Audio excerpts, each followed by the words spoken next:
मेरा आपसे सवाल है कि ज़ालिम हुक्मरान के ख़िलाफ़ कब आवाज़ उठानी चाहिए? इरशाद। देखिए अनीक साहब, ज़ालिम हुक्मरान के ख़िलाफ़ आवाज़ उठाने के बहुत सारे मफ़हूम हैं। मैं दो तीन पे बात कर देता हूँ। जी।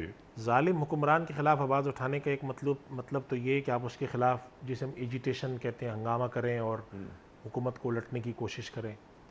और एक ये कि आप मुख्तलिफ़ मौक़े पर आवाज़ अपनी बुलंद करें, अवामी सतह पे, जिसे हम आजकल कहते हैं कानूनी दायरे इख्तियार के तहत एहतजाज करें। तो उसके लिए कोई ऐसा नहीं है कि मुकर्रर हो कि जी यहाँ तक पहुँचे तो बात करें। अगर आपको जुल्म नज़र आता है ठीक। तो उसके ख़िलाफ़ जहाँ जहाँ आपका इख्तियार है वहाँ पर बात करनी चाहिए। अगर आपको समझ में आता है कि एक फ़लाँ चीज़ के मामले में जुल्म होता है, तो आप जिस फ़ोरम पे उसके अंदर जायज़ तरीके से एहतजाज कर सकते हैं वो करना चाहिए। तो मिसाल के तौर पे समझते हैं आप इस बात को कि लोग समझते हैं कि जी फ़लाँ फ़लाँ मामलात के अंदर जो हम पर टैक्स लगाया गया है या फ़लाँ तरीक़ेकार के तहत जो हमसे पैसे लिए जा रहे हैं, ये जुल्म है।